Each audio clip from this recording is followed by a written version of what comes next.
Ni el hincha más optimista del Milan se imaginó este resultado. Por Dios, ni siquiera la mamá de Luka Jovic se imaginó este rendimiento de su hijo.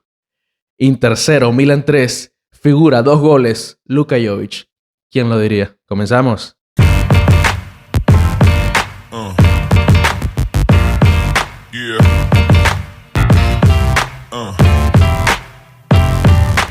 Hola, ¿qué tal amigos? Yo soy Cristian Pujols, esto es No Soccer y hoy vamos a hablar de lo que fue el derbi de la Madonina en la Copa Italia. Un partidazo. Siempre son unos grandes partidos cuando se enfrentan el Inter y el Milan en Italia por Serie A, por Copa Italia, pero este partido tenía algo distinto. ¿Por qué? Porque el Milan en una temporada que está siendo nefasta a todos colores, muy mal en Serie A donde va noveno, malísimo en Champions donde ni siquiera pudo clasificar a los octavos de final, teniendo todo de cara para hacerlo, siendo eliminado en los playoffs por parte del Feyenoord. El Milan ganó la Supercopa de Italia por manos del Inter, venciendo previamente a la Juventus, recién llegado Francesco Conceição, pero tiene en sus manos ahora, pues previsiblemente contra el Bologna,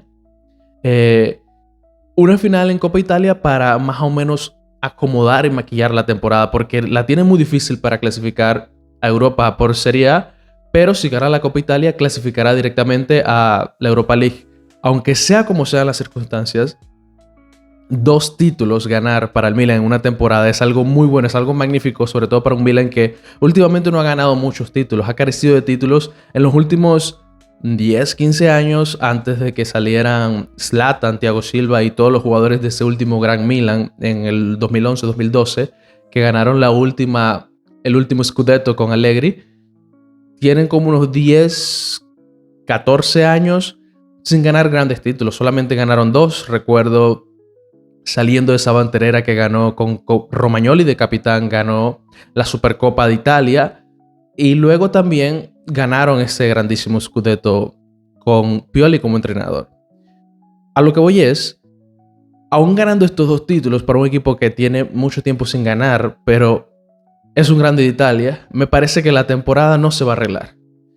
Si el Milan no clasifica a Champions, y salvo un milagro, no clasificará a Champions, para mí es un desastre de temporada.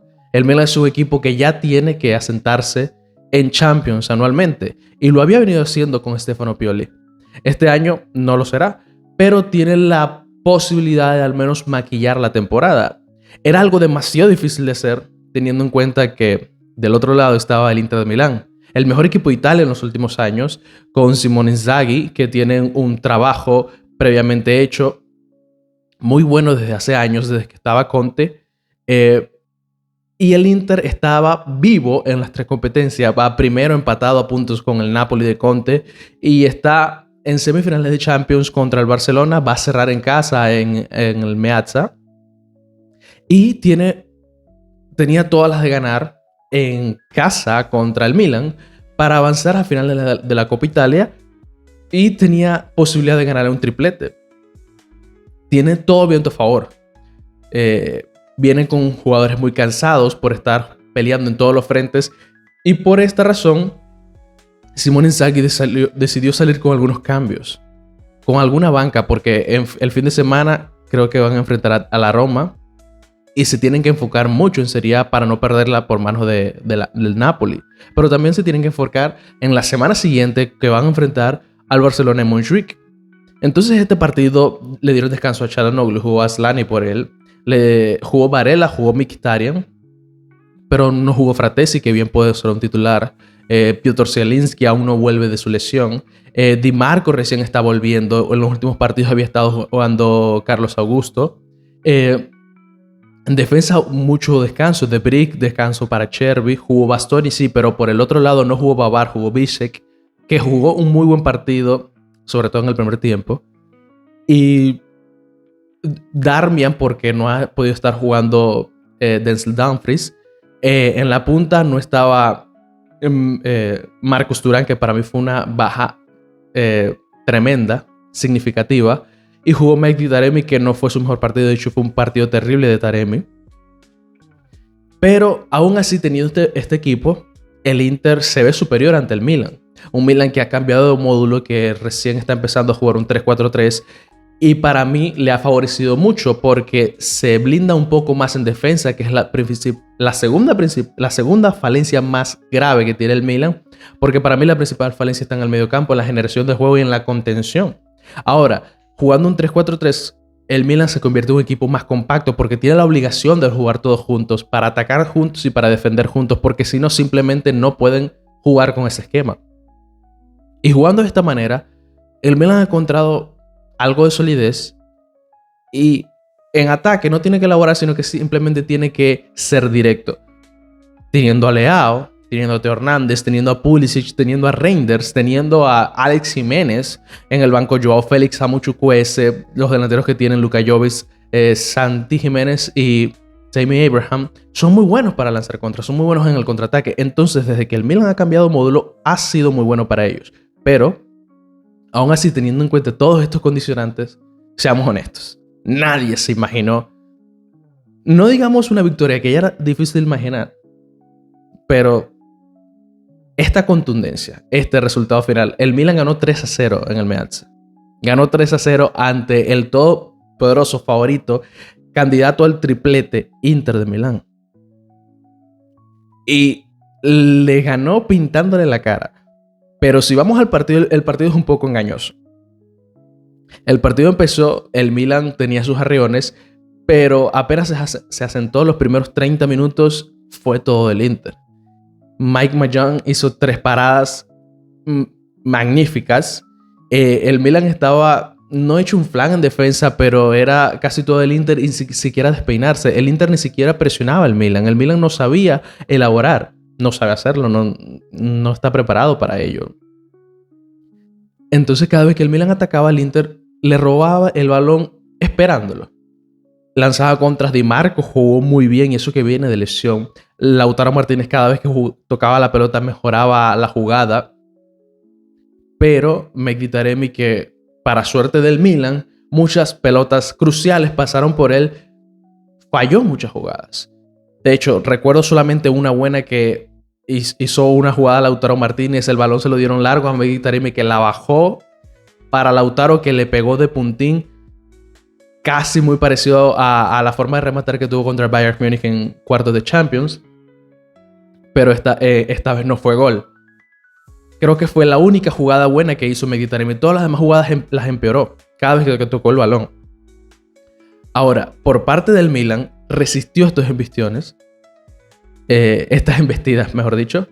Pero después llegó un momento, minuto 36, donde por la gracia de Dios, vea usted como sea, Alex Jiménez, que no estaba haciendo nada en el partido, no estaba defendiendo bien, no estaba atacando bien, todo estaba haciendo por la banda izquierda, el Leao estaba perdiendo algunos balones importantes. Siempre estaba perdiendo con Jan Bisek, el alemán, por la banda derecha suya, por la izquierda del Milan, estaba deteniendo a Teo cada vez que intentaba atacar. Apareció un jugador, balón para Alex Jiménez por dentro, después de una jugada que había iniciado el propio Luka Jovic. Se metió al área y le dijo: ven acá, dámela a mí. Alex Jiménez levantó la cabeza y le puso un centro precioso en toda la cabeza del serbio, que remató, y fue un muy buen gol del Milan, una muy buena jugada, y otra vez Luka Jovic anotando gol, dejando claro por qué está en la banca Santi Jiménez, e incluso por qué está en la banca Tammy Abraham, que ha venido jugando muy bien. Pero es que Luka Jovic últimamente, cada vez que tiene el balón, cada vez que la toca, es para mejorar la jugada. Luka Jovic este partido hizo 2 goles y tuvo un 0,51 expected goals. E hizo 2 goles. Tuvo 2 remates, los 2 fueron al arco y los 2 fueron goles. Tuvo 35 toques de balón, de los cuales acertó 32. Una eficacia grandísima para un delantero centro que se viene a pivotar, que viene a armar juego. Y cada vez que Luka Jovic tocó el balón fue para mejorar la jugada, para aclarar la jugada. Cuando el Milan estaba muy presionado y el balón le llegó a los pies de Luka Jovic, el balón salió limpio. A mí eso es algo que me estaba sorprendiendo muchísimo. Luka Jovic en los últimos partidos ha estado así, pero en este fue algo totalmente fuera de lo normal, fuera de lo común. Volvimos a ver al mejor Luka Jovic, el mejor Luka Jovic que he visto, y he visto muchos partidos de él desde que se fue del Inter Frankfurt. Desde que fichó por el Madrid, desde que pasó por la Fiorentina, lo dejaron libre de ambos equipos y lo fichó el Milan. Este fue el mejor partido de Luka Jovic. De lejos desde hace mucho tiempo. Y esto fue el minuto 36, el Milan 1-0. Yo miraba el partido y todos los jugadores se miraban como estamos ganando este partido. Fue todo el Inter en el primer tiempo, hasta que llegó el gol del Milan. Y el Milan estaba ganando el partido sin saber cómo. Pero bueno, allí se encontraba el Milan ganando el partido. Terminó el primer tiempo y el Inter no sabía cómo se le había ido el balón. No sabía cómo se le había ido el juego. Empezó el segundo tiempo. De nuevo otro centro, gol de Luka Jovic, 2-0, minuto 46, el Milan iba ganando 2-0 en el Meazza ante todo un Inter que se preguntaba qué es lo que está pasando. Pero ante todo esto, el Milan no se inmutó, siguió adelante y después del 2-0 ya el Inter no tuvo respuesta. El Milan se hizo, se acrecentó y empezó a jugar como no lo había hecho en muchos tramos de esta temporada. Como no lo había hecho, creo que desde el partido contra el Real Madrid por la fase inicial de la Champions League. El Milan se empezó a gustar. Daban tacos, hacían paredes, hacían jugadas magníficas. El tercer gol del Milan, el gol de Tijani Reinders, es un golón, un golazo. Y el Milan simplemente se empezó a gustar como hace mucho tiempo no lo hacía. Yo no sé si esto será un espaldarazo, un impulso para el Milan, para terminar la temporada de buena manera. Pero es algo que inevitablemente es un aliciente para toda la fanaticada rosonera que ha pasado toda esta temporada arrancándose los cabellos por el estrés que genera este equipo ante la desidia de estos jugadores y la falta de juego y de ideas. Pero aún así, el Milan, como el ave fénix, resurgió y ha resurgido por los pies de otro fénix, como lo fue Luka Jovic, y la cabeza, mejor dicho. Fue un partidazo, un partido que no arregla la temporada, porque el Milan, si no se clasifica a Champions, no será un fracaso de temporada, pero por lo menos, es un aliciente. Y los fanáticos del Barcelona que hayan visto este Inter, que no se confíen, que no se crean que este es el Inter. El Inter es un equipazo. Pero hoy el Milan simplemente fue mejor. Y recuerden lo que siempre les digo. No importa lo que les digan, no importa lo que intenten convencer en este país, sobre todo en el que vivo yo. Este deporte no es soccer. Este deporte se vivió en Meazza. Se llama fútbol. Chao, chao.